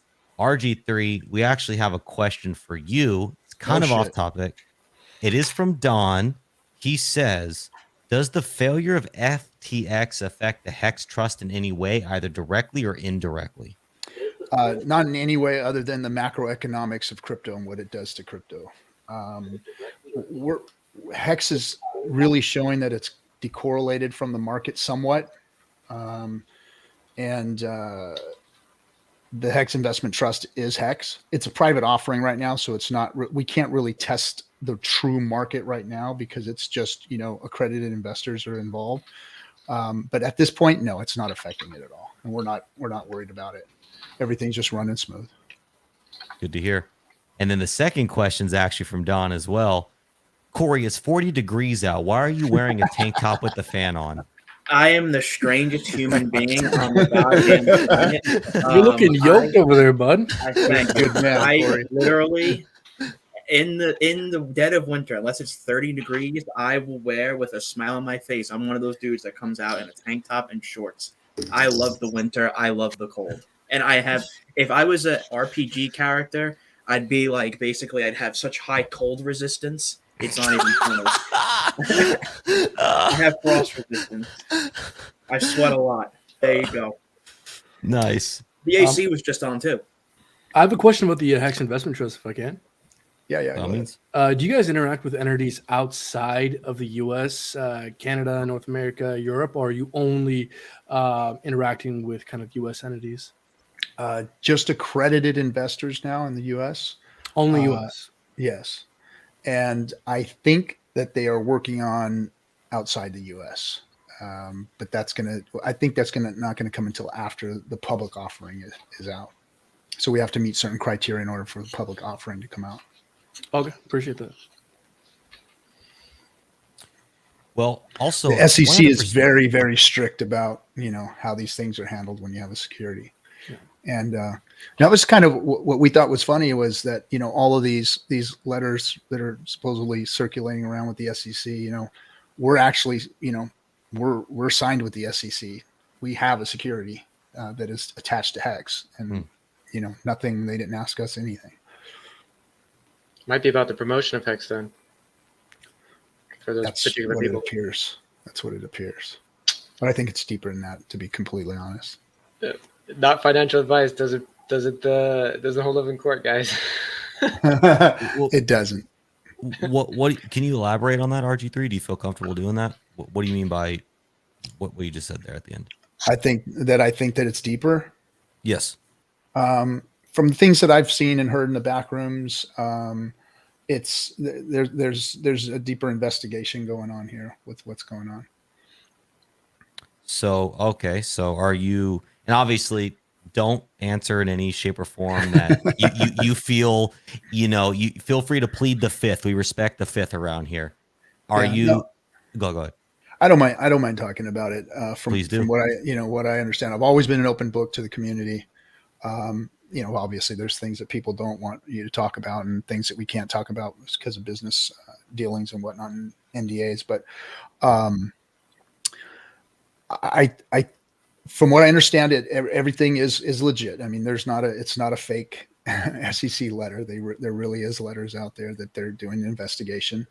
And the questions that I've seen that are being asked are deeper than just, are you, paid for showing that kind of stuff. So to my estimation, it is a deeper investigation. However, when you look at everything that, and I'm just going to talk about Hex because, PulseChain's not here.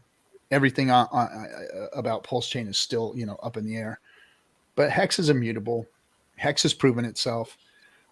In my opinion, I think Hex passes all the legs of the Howey test, or fails the legs of the Howey test, however you want to frame that. And it doesn't fit in the security bucket, so to speak. So I think Hex is fine. And if that's what they're investigating or worried about, then I think it's going to take these investigations. Look how long all the other ones have gone. I'm not saying I don't want to be the guy that gets up here and goes, oh, they're not going to do anything. It's because that's not true. They can make an example out of anybody. But they do their research. They do extensive investigations, and they want to find out the truth and where it's come from, what's going on. So I think that's going to take them a bit to figure this all out. And at that point, I think that we may have some. In the back rooms, I'm seeing I'm seeing some things happen with the. How do I say this? with the CFTC and the SEC and crypto and how it's all going to play out. And at this point, things are looking pretty good. And I think that cryptos in general that meet a certain criteria are going to be monitored by the CFTC versus the SEC. That's just my opinion from what I'm seeing, what I'm hearing, the rooms I'm in, from what the experts are saying and what they're trying to do. And all of this shit that just happened is not helping the centralized exchanges any for their plight, because they were the ones going after DeFi. They were the ones trying to make us all look like we were, the securities. Everything outside of Bitcoin, Ethereum was a security. So I think that their lobby that they just put up for the last year just is really falling on deaf ears right now because of everything that's going on. I just feel RG3. Let me ask you this then, with the information you have. Unfortunately, we've seen the SEC stifle communities, valuations, and I'm specifically looking at XRP. I'd say XRP missed out on an entire uptrend in the bull run as a result of this state of economic limbo that we saw with the SEC. Do you think that will inherently be the same thing for X? The thing is, I'm curious to hear your perspective. Yeah, I'm curious to hear your No. And the reason why is I think that this is coming to a head. And I think that this is the SEC's Achilles heel. I think they screwed up with how they went after XRP. Mm-hmm. And I think that they screwed up in logistics, and logistically they screwed this up, and they're going to lose it. And I think that that's going to look bad on them. I think that, gosh, I don't want to say things publicly that just make me look, what's his name? No, don't say anything. Library wore a shirt that said "fuck the SEC," and look what happened to him. You know what I mean? So that was about the stupidest thing I've ever seen. And that was really a smart guy. Immature. Yeah, and it's very juvenile. And that's the one thing in this space that I'm concerned about is, look, I know that this had libertarian roots, and I know that it has a lot of freedom fighter roots in it. And I admire those people. I really do. And a lot of my political beliefs lean that way. But there comes a point where you start banging your head up against your own brick wall. And instead of trying to fix the system, you start fighting the system, and the system is not going to lose. You're not going to beat the system. This is we're talking the global power. Yeah, you can't. And Yeah, crypto. A handful of crypto idiots are not going to go out and freaking take that over. It's just not going to happen. You don't have tanks and Marines and freaking banks and oil, companies backing you to come after you. They've got every resource on this planet to take you out. Look at how fragile this marketplace is right now. Look at what's happening right now too.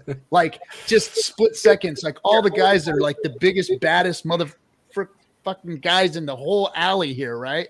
They're all on their backs right now, got the shit kicked out of them. Yep. And they were supposed to be the badasses, right? And now they all look like a bunch of plebs. So don't think too highly of your little crypto thing is what I tell everybody. And I've been saying this from the beginning, because it can all go away real fast. We saw how $2 trillion just left the market. Oh, everybody was so happy singing Kumbaya, and everyone was, woo, woo, woo, we're going to the moon. We're going to the moon. And guess what? Boom, it's gone. They had their little way with it. It was their little play thing. And then that money left and went on the sidelines. Now, I'm not saying that crypto doesn't have its place. It's not valuable, but we got to just put it in perspective and act accordingly, and go out there and try and do things within the confines of the law, within the confines of what the hand that we're being dealt. You just can't say, fuck it, let's just blow this whole thing up. That's not how it works. We've got to work with the system. And, if that means we got to go out and lobby and get DeFi on the map and show people that true DeFi is what really the people want and what really the people need, then that's what we should go out and do. Because I've told everybody that, Citizens United the U.S. law has made it to where money is speech, and you're not going to go out and get anything else done unless you bring money to the table. And some of it's dark money. Like they're bringing dark money to the table because they've made the laws as such to where they can hide money, bring as much in as they want from wherever they want, and they can go up and fight you and take it to the hoop to you. So we've got to figure out either how to get rid of that or how to work within the confines of what they've set up for us. And that means we got to go out and set up our own lobby groups, get up off of our ass, quit yelling and screaming, fuck the SEC and all that other bullshit.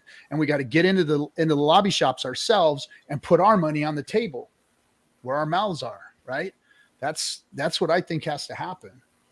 RG3, I agree with you completely. And that's an extremely important point that you brought up, that we all as community members, not as representatives of any coin, but just as individual citizens, need to realize this more and more. We don't actually have to take regulation lying down. If you live in a democratic country, you can contact, influence regulators in legal ways. You can focus on lobbying efforts. If you call your local politician who perhaps sits on a committee or sits on a board that's kind of deciding some kind of regulation, if a dozen people call their office, they will notice. There are things you can do. You can speak to your local legislator. You can try and make attempts in lobbying. And we need to start doing all these things, especially as we all start to find some degree of financial success. We can deploy that, not as representatives, but as individual citizens, to try and fight for the things we believe in. We don't have to take overly burdensome regulation lying down. There are things that can be done about it. You want to guys hear something that's pretty scary that I just saw from and his name is very funny, but it's so true. Autism Capital, and I don't mean to bring up Sam No Money in the Bankman Fried again. Hearing rumors that Alameda Research has stopped market making. They are one of the biggest market makers in crypto. If true, the impact on liquidity for smaller tokens and projects will be massive. Wow. I have personally never heard of them. They are Alameda and FTX are closely related, and it's highly likely that Alameda is very much going down. Yeah. This is the domino effect I'm talking about. That's what I was told. This is the tip of the iceberg, guys. It was Three Arrows Capital was the first, and that's what it was up. They were propping that up. It went insolvent. Boom, the dominoes started tipping, and that's where we're at. The dominoes are tipping. They've all been, basically wash trading each other and leveraging each other, and that's where they're at now. They're all going insolvent. One insolvency leads to another, because they're all connected. That's what was going on. And it's not over yet. It's going to keep going. Richard's going to get his 10K Bitcoin. I'm telling you right now. It's 11K is only 32% away. It's right there, man. They're not on the door. Grayscale's already selling for a 30% discount, almost 40%. I mean, the CME Bitcoin, the low yesterday or today, this candle was 14,000, I think 600. So we're getting close. Yeah. And I like how the Charity Dunning, I'm looking at the chat. I heard Tether is next. Alameda owes 70% of the supply. If Tether goes, that's who turned off USDC going in and out of their platform today. That was for the Solana chain. Solana is dog shit. I am so regretful that I interviewed the founder back in 2020 on my channel. I'm so regretful. Wait, they blacklisted all of Solana USDC? Yeah, in and Can't out. go in or out. USDC, yeah. Solana, and we got 10% of the supply unlocking in like 6 hours or something. Yep. What? Yeah. 10% of the supply is unlocking. Yeah, which is all held by these VC funds who are all. So what do you think's going to happen in 6 hours? Wow. Oh, I don't know. Another red candle, maybe? Shards competing with the Terra Luna. I'll be ready. You know what I really like, though? Is if you go on Twitter and you'll see they posted the actual interview, but when Machinsky was talking with Richard, He was so confident. And they were all so confident that Richard was absolutely crazy. They were saying Bitcoin will never go below 20,000. Never go below 20,000. You'll never see it. And they all like laughed at Richard, and Richard smirked and said, "Okay, guys." Okay. And here we are. Here we are. If you say, yeah. Yeah, that guy. Brissology too, huh? Brissology. You were a little worried about that too, huh? Hey, I'll be the first one to say it and admit it that I didn't think we were. I've said 15 to 16. I didn't think but I've said that kind of in jest. Like, I didn't think we were going that low. I'm kind of in shock too. And I thought the earnings that we just had the past 2 weeks, I thought the earnings were going to do it to the market, but turns out, it just took one of the biggest sexes to. It's always internal. Tomorrow too. It's always internal that bring these big dumps. Yep. It's always crypto internals that do this. Remember in 2017 when it happened. I mean, that was the same thing. Internal shit. Yep, because of South Korea. I remember the big catalyst for 2018 and the market collapsing was South Korea banning ICOs. Everything collapsed in early February. The China mining debacles and all of that. Yep. And I remember those great days. Yep. Now I miss those days. So Jawa brings up an interesting point, looking for perspective on this one. The other elephant in the room is the Die Maker founder getting, well, let's not get political. He got potentially murdered. Something happened. He's dead. Yeah, he died. Yeah. And for those that don't know, the PulseX sacrifice address is the #1 non-smart contract holder of DAI. There is no single bigger holder than the PulseX sacrifice address of DAI other than a smart contract. Yeah. I think it's like 280 or 260 million DAI. So any perspective, any thoughts there? I wonder if those were his keys. He basically came out and said that like his girlfriend was basically a what the hell is it called? He basically said a CIA honeypot. He was a plant. A CIA plant. His girlfriend? His girlfriend. If I'm found dead, it's not a surprise. And 3 days later, he died. Yeah, under mysterious circumstances. He drowned. He was in the water. And now they're saying no foul play. No foul play. Did he drown in his faucet? And they're saying no foul play? It's ridiculous. Washed up on a beach in the Coronado neighborhood of San Juan, Puerto Rico. Coronado, yeah. Good call. Hours before his death, the developer, a foundational figure in the early development of DAOs, tweeted that mysterious forces, including the Mossad, the CIA, and a pedo ring, were planning to kill him. The tweet predictably fueled a number of simmering conspiracy theories. Gee, I wonder why. I'll send you guys the. I'll actually link this in the description. Where is it? Let's put this in the chat for people to check out if they're not aware of this, because this is pretty wild. Sounds like a McAfee story, just true. It is. Yeah. Put this in the chat for you guys. Careful, you might get added to a list if you click on the link. Yeah. There's always a pedo ring in there somewhere too. These guys. I don't know what it is. From a psychological standpoint, it makes sense, because like when you have people at the top, what do people at the top crave? They crave submission to their dominance. So it would make sense from a psychological standpoint that would actually exist from a hierarchical perspective. I don't want to sound like a psychological conspiracy. Usually what happens when these people go like when they start talking like that and they go over that, it's freaking drugs, man. It's drugs. Could be drugs. It's somebody I've known drug addicts my whole life. So have I. Yep. I've been sober for 28 years. This is my business. This Congrats, is what brother. I do. Good for you, brother. God bless. And right on, man. And these guys that get like this and say things like that are usually freaking doped out, man. And I'm not saying that something couldn't have happened to this guy. I'm not saying that, but 9 times out of 10, when you start hearing shit like this, people that are that scared go somewhere. They do something. Or is that what they want you? People that are that whacked stay there and end up killing themselves somehow. Yeah.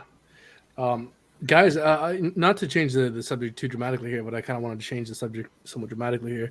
During the last Twitter Yeah, space, I don't want to see people get whacked any like that.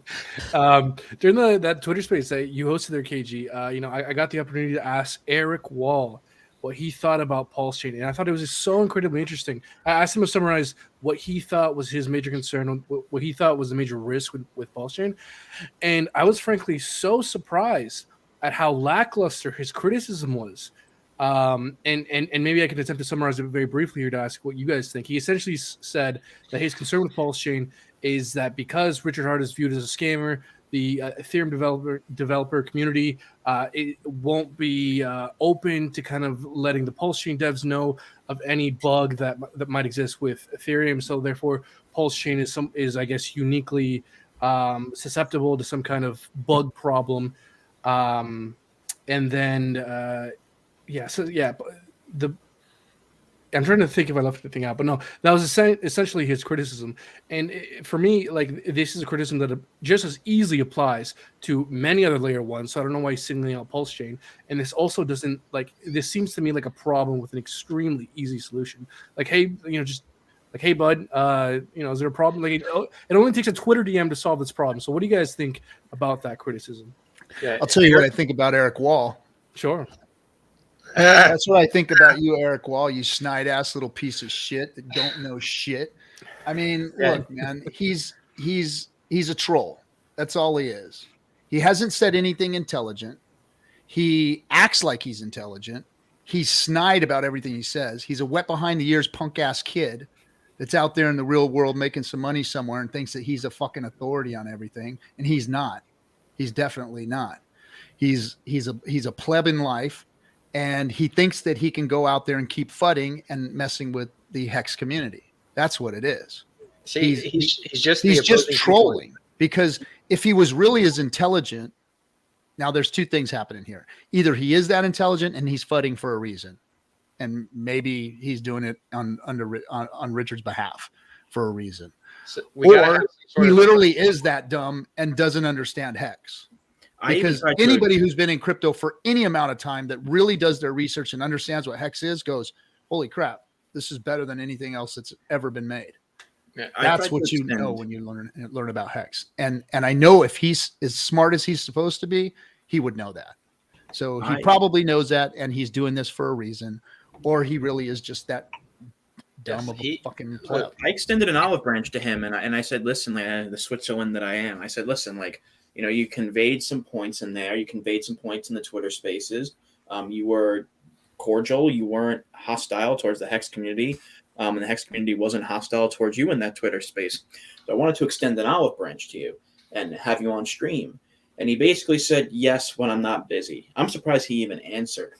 I think what he does is he plays this villain arc when you really think, I may be completely wrong, but I think he plays a villain arc, but subtly and subconsciously he's actually concerned, because I think, speculatively speaking, he does own Hex, and I do believe he sacrificed for PulseChain. So I think he's a whale. Yeah, I do too. I think he's playing. He probably is. He's the real god whale. Contrarian card because he knows that's the only way that he can get that point conveyed to maybe Richard in the Hex community. I think he's trying to play this villain. I think he knows he's playing a role. I think he's yes. That's why I say that, because I think that he is too. Yeah, Eric, I think he's smarter than he acts. Yeah, I mean, we have Eric in private chats, and we speak to him often. He's been actually more active than he has been in the past couple of months in the private chats. But yeah, I mean, he is very aware of what's going on. But somebody has to be the opposing view, right? Somebody has to bring light to where nobody likes to shine it, right? Contrary. Eric does have a point where, hey, if you've been shit talking the Ethereum development for 2 years, right, and ostracizing yourself from all of these noteworthy developers, and then you're forking their code now, why would they tell you what's going on before they push an update on their code? Why? Well, Richard rolled that back, and in Richard's defense, he rolled that back, his narrative back, and said, you know what, I was wrong, and I admit I was wrong, and I've changed my worldview on Ethereum.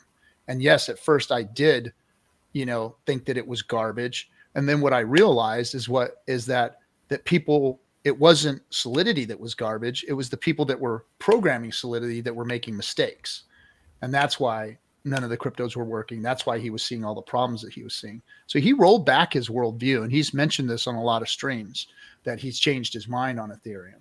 Yeah. So what I don't understand is why this whole Richard is a scammer narrative is even still out there. Even with his outrage marketing and everything, he hasn't scammed anybody. He hasn't done anything to harm anyone in this whole space. Which we know. Like, all of us understand that and know that. But anybody who does enough research optics knows that too. But that's the problem. People don't do the research. People operate on a surface level understanding. Yeah. They see, someone with flashy gear and they don't look past it. You highlighted the problem exactly. If you do your research, you realize what's actually going on here. But if you only have that surface level understanding, which is unfortunately what most people have, including large influencers, then you come away thinking, there's issues where there isn't. And that's what concerns me, is the large influencers being that way. I understand the trolls in the spaces and on Twitter and in Telegram rooms, and I can understand that from just the general public that are hearing their information from the big players in the YouTube space and all that. But it's those people that are the big players, that are supposed to be out there researching and finding stories and giving information to the community. It's those people that I don't understand that are not going, hey, you know what? I've really done a lot of research on Richard and this and that to try and, bring you guys the scam news. But what I really found out is that Richard's a good guy and that Richard's built a great crypto. And that's what I don't understand, why we're not seeing that from the people that are supposed to be bringing the good information, that are supposed to be doing the research, that are supposed to be out there informing the communities, It's ego, man. They don't want to admit that they were wrong. Yeah. It's ego. You could also say that, the more FUD that you have, that you're able to update your arguments and solidify your points, the stronger that becomes, the more you understand what's going on, the more you're more confident on what you're doing and things like this, right? So, having this opposing viewpoint from Eric is actually a really great thing to have, and to just, block him out and do this, that's probably not the best thing for you to do, right? No. It deepens your understanding of what you're in and what you're doing, than, ignoring it and acting like it's not there, right? That doesn't further your education. That doesn't make you a better person, right? All that does is, you're just a blind cultist at that point, right? But, countering those arguments, and then, like, for instance, Buck went on right after Eric had finished and gave him tons of counterpoints as to why all of his points were basically moot, where, the centralized holdings of Pulse is probably the most bullish factor of, why this is going to succeed. And he brought up, like Singapore, or, these dictatorships at work, right? And Eric agreed with pretty much everything he said, because it makes sense. And all of the hexagons that have been around for a while, they understand this stuff, and clearly it works. It worked for Hex, right? So, if, we do the same structure, I mean, is it going to work the same for Pulse? Is it going to do better? Is it going to do worse? What do we know? So it's a gamble, but it's probably,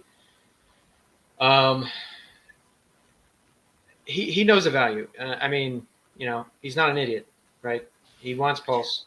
No, he's mentioned sometimes that he made a mistake. He mentioned one time he made a mistake, and how is he going to go to his employers and let them know that he was fucking around with that. The biggest opportunity. Yeah. That was him trolling, but I mean, he understands what Hex is, right? He gets it. He's a whale. He might be.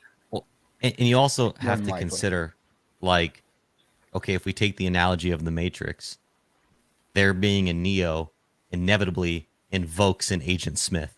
They both have to exist. Yeah. So and and together they make the matrix. They manifest the thing. So I'll give you It's this, inevitable. but I'd like to play a devil's advocate scenario here.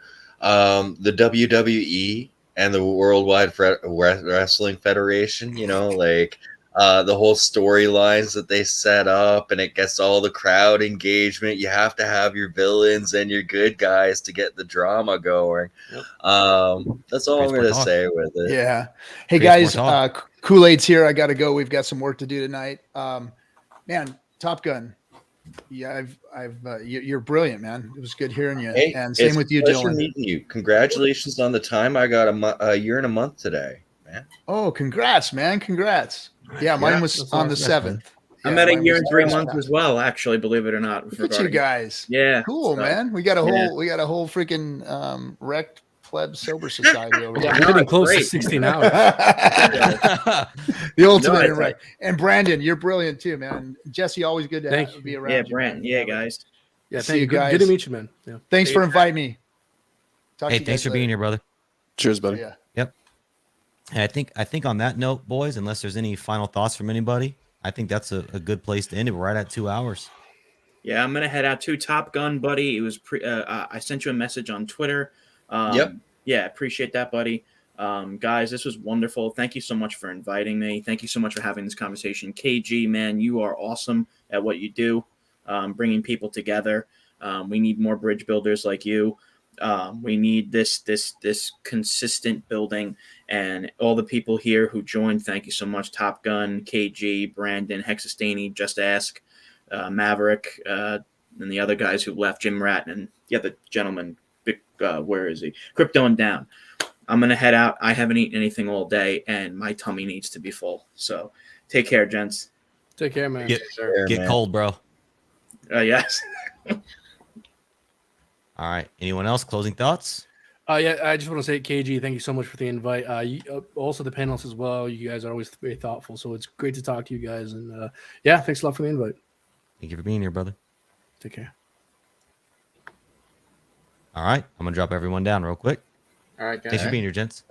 Thanks for having us. Thanks, on, buddy. Man. Yes, Pleasure. sir. Till next time. Yep. Appreciate all of you. All right, everybody. Closing thoughts time. For everybody that joined the panel this evening, morning, afternoon, night, wherever it is you are in the world, once this video is over, I will drop their Twitter links in the description so you can follow them. This goes to show what an incredible community we have. Intelligent, creative, insightful. We are so lucky that even in the midst of this bear market, surrounded by turmoil, we have a group of individuals that we can look up to and rely on for their knowledge and their motivation. I appreciate everybody who joined the chat this evening, morning, afternoon, wherever you are. I appreciate all the super chats. Honored that you would spend your hard-earned money right here on this stream. And as we go forward through this bear market, not financial advice, even though that doesn't hold up in court. I mean that because be careful out there. My one piece of friendly advice in this bear market is don't FOMO. Not even in the bear, in crypto in general. Every time I FOMO, I get wrecked. Whether that's going in or coming out or selling, I always get wrecked. Never FOMO, stay skeptical, and I appreciate each and every one of you. If you have 2 minutes at the end of the stream, I'm going to play a song. It is the Internet Money Anthem. It is filled with philosophy and good vibes. If you have 2 minutes, stick around. And again, I appreciate each and every one of you. Reach out if you want to any one of us. Socials in the description. Have a good day, night. What is cryptocurrency? Cryptocurrency is more than just money. Cryptocurrency is a lifestyle, a philosophy, an ecosystem, the means by which human beings to attain financial freedom, not just in the sense of multiplying their investment, but giving humans the ability to interact with money in any way that they see fit.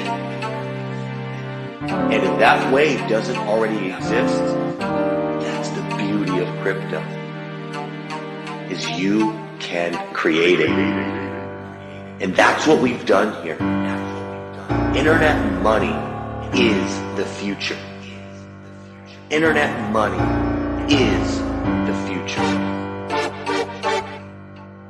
What is internet money, you ask? Well, it's just that.